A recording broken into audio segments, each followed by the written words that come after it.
नमस्कार दोस्तों, आज के पॉडकास्ट में हमारे साथ है राम प्रसाद सेन जी और हमें जनता की आवाज से। तो राम प्रसाद जी, अपने बारे में कुछ बताएं।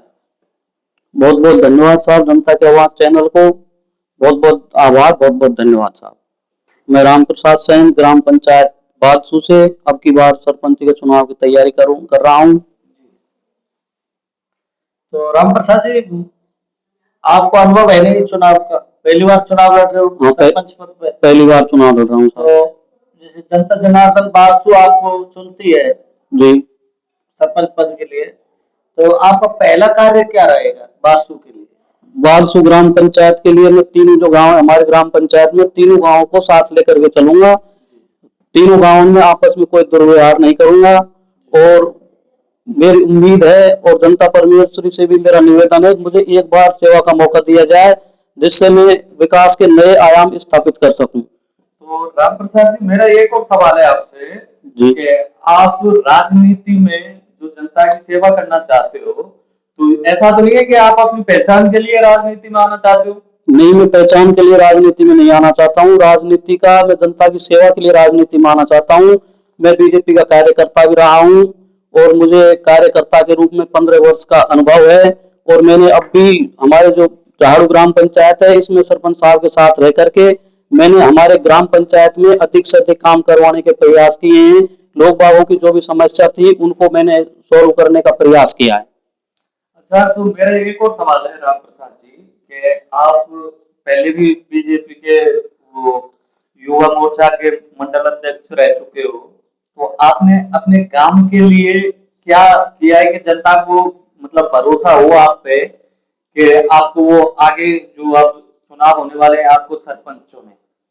मैंने हमारे ग्राम के लिए हमारे मोहनबाग से बादसू का जो रोड है वो हमारे पूर्व मंत्री मंगल राम कोहली जी के टाइम में बादसू से मोहनबाग का जो डामरीकरण हुआ है वो मेरे प्रयासों से हुआ है। वो आपकी मेहनत रंग लाई? हाँ, बिल्कुल मेहनत रंग लाई है। तो इस कार्य से तो लोग अब जानने पहचानने हाँ, जानने पहचानने लग गए। अब भी मैंने मेरी ग्राम पंचायत में 1 करोड़ 12 लाख रुपए का काम नरेगा का है वो जिला परिषद में पहुंचा दिया है और वहां से जल्दी सैंक्शन मिल जाएगी, जिससे सभी लोग बागों को आने वाले टाइम में रोजगार मिलेगा। राम प्रसाद जी, एक सवाल था कि हम रास्ते में आ रहे थे तो साजन पाड़े में काफी दिक्कतों का सामना करना पड़ा हमको। हमारी गाड़ी वहाँ पे थोड़ी फंसी हुई सी दिखाई दी, काफी खच्चे थे और रोड भी खराब थे। साजनपाड़ा का जो रोड है वो ग्राम पंचायत का नहीं है, वो पीडब्ल्यूडी का रोड है।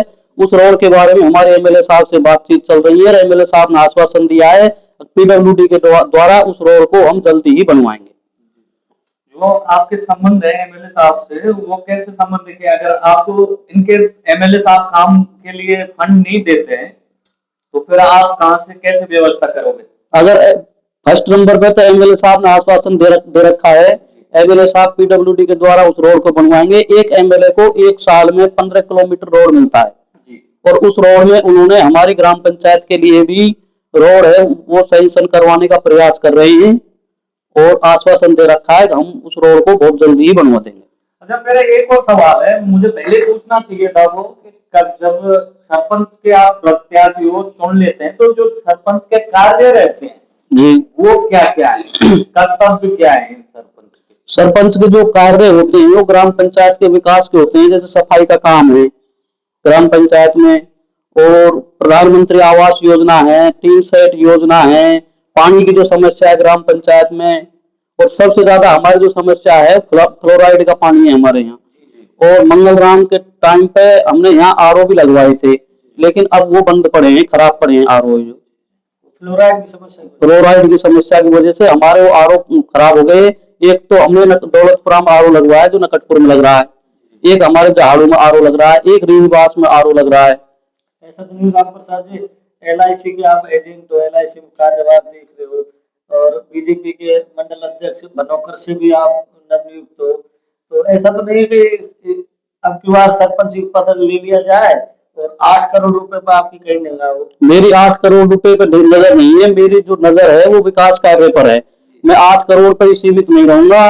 मेरा प्रयास है कि मैं सांसद निधि से भी पैसा लेकर आऊंगा, राज्यसभा से भी लेकर के आएंगे, एमएलए साहब भी हमें फंड देगा, जो कोई नया प्रधान बनेगा वो भी ग्राम पंचायत के विकास के लिए पैसा देगा। ग्राम पंचायत का जो फंड होता है उस पर ही हम निर्भर नहीं रहेंगे। विकास के लिए हम और भी जगह से पैसा लेकर के आएंगे, चाहे हमें कहीं भी जाना पड़े, चाहे राज्यसभा तक भी हमें किसी के द्वारा जाना पड़े, सांसद से भी लेकर के आएंगे हम, प्रधान भी हमें देगा, एमएलए साहब भी हमें देगा, क्योंकि हमारी सबसे अच्छी पड़ती है एमएलए साहब है, वो भी हमारी ग्राम पंचायत के विकास के लिए पैसा जरूर देंगे, क्योंकि हम बीजेपी के कार्यकर्ता हैं और बीजेपी की सरकार है, डबल इंजन की सरकार है, हम अच्छा विकास करवाएंगे। तो मेरा आपसे एक और सवाल है राम प्रसाद जी, कि आप मतलब जो युवा हैं तो उनके लिए आप क्या नशे की लत की तरफ थोड़ा अग्रसर हो रहे हैं और शिक्षा से थोड़ा दूर हट रहे हैं, सोशल नेटवर्क पे ज्यादा एक्टिव हो रहे हैं, तो आप क्या कहना चाहोगे?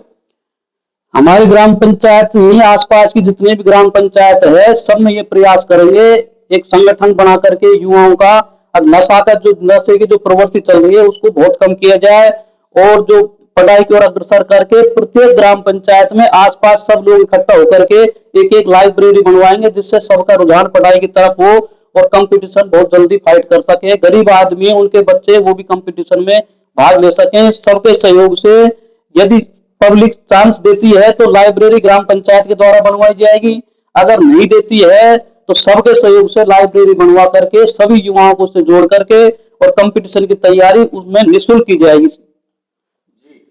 ये बहुत ही अच्छी बड़ी और बहुत ही बड़ी पहल है कि राम प्रसाद जी बता रहे कि अगर इनको इन केस अगर ये चुनाव भी हार जाते हैं तो उसके बाद भी ये लाइब्रेरी का मतलब जैसे भी युवाओं को साथ में लेकर या कुछ भी करके ये लाइब्रेरी की व्यवस्था फिर भी करवाएंगे और पढ़ाई की जो शिक्षा को बहुत महत्वपूर्णता देंगे और युवाओं को शिक्षा के लिए अग्रसर करेंगे। तो आपके यहाँ गवर्नमेंट स्कूल तो होगा ही? गवर्नमेंट स्कूल है, 8वीं तक है हमारे गांव में गवर्नमेंट स्कूल। और उसकी स्ट्रेंथ बच्चों की कितनी होगी? स्ट्रेंथ कम है बच्चों की, करीब 65 के समथिंग है। ये तो, और आपकी जो वोटिंग है वो कितनी है? वोटिंग 1650 है ग्राम पंचायत की। तो ये कैसे मतलब एक गवर्नमेंट जो क्वालिफाई होके और गवर्नमेंट स्कूल में मतलब टीचर बनते हैं और वहां मात्र 65, आप क्या कहना चाहोगे इस चीज पे? एक तो गांव है वो छोटा गांव है हमारा, और सबका ज्यादातर जो रुझान है वो प्राइवेट स्कूलों की तरफ है, और सबके प्रयास से यही प्रयास किए जाएंगे कि जो हमारी गवर्नमेंट स्कूल है उसमें अच्छे टीचर आते हैं, कंपटीशन फाइट करके आते हैं। प्राइवेट स्कूलों में तो 10वीं 12वीं के लड़के हैं, वो 9वीं 10वीं को बच्चों को पढ़ा रहे हैं, जबकि गवर्नमेंट स्कूल में पढ़े लिखे कंपटीशन फाइट करके जो टीचर आते हैं सबसे सहयोग लेकर के अगले नंबर पर गवर्नमेंट स्कूल में बच्चों की संख्या बढ़ाने का प्रयास किया जाएगा। अभी आप जो मतलब स्कूल की जो शिक्षा है उससे संतुष्ट हो? स्कूल की शिक्षा से संतुष्ट हैं, क्योंकि अच्छे टीचर हैं, अच्छी मेहनत करवाते हैं। पहला जी सरपंच से हमारी बात हुई थी ग्राम पंचायत जागरण में जी, उन्होंने कहा था कि शिक्षक की उदासीनता और फिर अपनी लापरवाही के कारण पढ़ा नहीं पा रहे, तो उस पर भी आप अमल करोगे? बिल्कुल करेंगे। जो टीचर होते हैं वो ग्राम होता है, हमारी बस्ती होती है, उसके पीछे होते हैं। यदि हम सब प्रयास करेंगे और भाई टीचरों से कहेंगे कि आप अपने टाइम पे स्कूल आओ और अपने जो पीरियड होता है उसमें आप अच्छा पढ़ाओ बच्चों को, यदि वो नहीं पढ़ाएंगे तो हम उनके खिलाफ कार्रवाई करेंगे। राम प्रसाद जी, अगर ये चुनाव आप निकाल लेते हो सरपंच पद का, वास्तु आपको मौका दे देती है, तो बीजेपी से तो आप मंडल अध्यक्ष है बनोकर से, क्या आगे भी आपके सपने रहेंगे कि आगे भी कुछ और किया जाए? हाँ, ग्राम पंचायत के विकास के लिए जी जान से मेहनत करेंगे। तो एक सवाल और है मेरा, अभी अपना कठुमर विधानसभा क्षेत्र जहाँ तक की बात करते हैं, आप तो घूमते रहते राम प्रसाद जी, खेल मैदान नहीं है यहाँ पे कोई बढ़िया, और न ही अपने कुछ युवा है कोई खेलों के प्रति रुझान है, रुझान भी है तो यहाँ पे मौका नहीं मिल पा रहा है युवाओं के लिए। मौका नहीं मिल पा रहा है युवाओं के लिए। हमारी ग्राम पंचायत में जिम तो सरपंच साहब ने लगवा रखी है, लेकिन अब पहले वाली जो भावना है वो युवाओं में नहीं रही है, खेल के प्रति रुचि बहुत कम हो गई है। और नहीं, पहले यहाँ सब जगह अच्छा शौक था खेलों के प्रति। हम भी जब स्कूल में पढ़ते थे तो अलग पीरियड होता था खेल के लिए, अब ऐसा कोई सिस्टम नहीं बना रखा है। वैसे हमारी ग्राम पंचायत में जगह बहुत है ग्राउंड के लिए, और प्रयास करेंगे हमारे यहाँ भी एक खेल का मैदान बनाया जाए। उससे कुछ लाभ होंगे? बिल्कुल, बच्चों को लाभ होगा, बच्चों को मानसिक विकास होगा, शारीरिक विकास होगा, और आगे नेशनल इंटरनेशनल लेवल के अगर यहाँ से हमारे ग्राम से कोई निकलता है तो हमें बहुत गर्व अनुभूति होगी।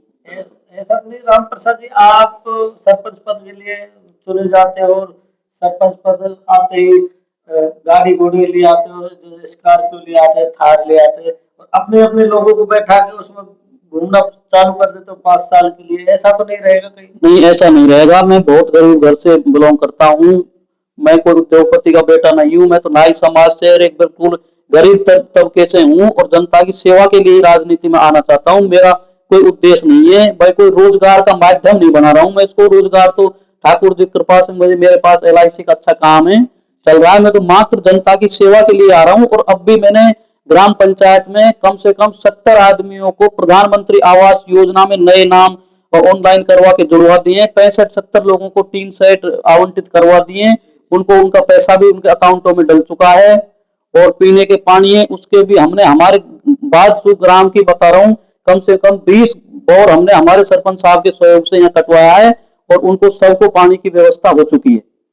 और अब भी लोग बाग मुझसे उम्मीद कर रहे हैं कि ये लड़का है, ये कुछ करवा सकता है यदि इसको मौका दिया जाए तो। बासु का आप पे पूरा भरोसा है? हाँ बिल्कुल, बाजसू पे पूरी ग्राम पंचायत पे भरोसा है साहब।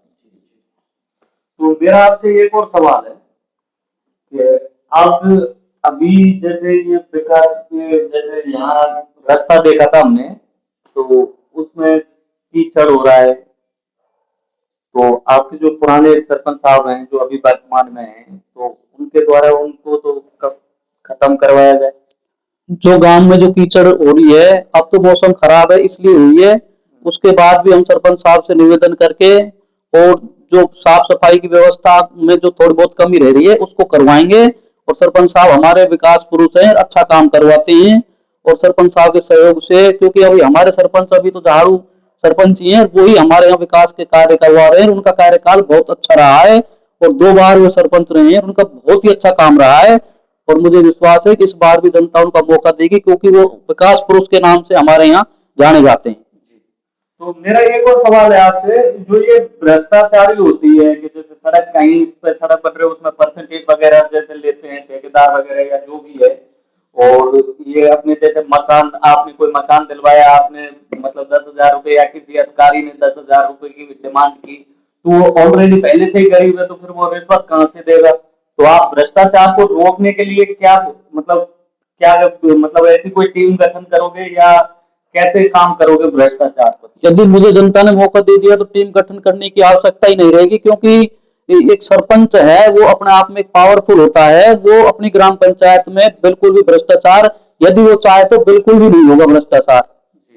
राम प्रसाद जी, ऐसा तो नहीं कि आप सरपंच पद पे आसीन हो जाओ और गांव के अगर कोई मुकदमे जाए तो आप थाने पर उनको ले जाओ, मुकदमे को वहां दलाली करो? देखो, हमारे यहाँ एक सिस्टम यह है कि हमारे यहाँ आज तक का रिकॉर्ड है, अब थाने पर मुकदमे बहुत ही कम जाते हैं। हम सबके सहयोग से उनकी समस्या है उनको यही ज्यादातर यही सॉल्व करवाते हैं। बहुत बहुत अच्छी पहल है राम प्रसाद जी की। यहाँ पर मुकदमा पहली बात तो होता ही नहीं है, और होगा भी हल्का फुल्का तो ये यहीं पे दबा देंगे उसको, यही जनता जनार्दन की तरफ से थाने तहसील तक नहीं पहुंचने देंगे।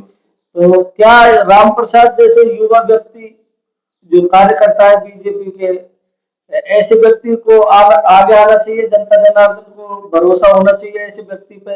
तो ये तो जनता ही तय करेगी आने वाले चुनावों में। इसी के साथ हम आपसे विदा लेते हैं। राम राम सभी भाइयों को। हमारे चैनल जनता की आवाज को शेयर करें, सब्सक्राइब करें, लाइक करें और फॉलो करें। बहुत बहुत धन्यवाद, बहुत बहुत धन्यवाद। राम।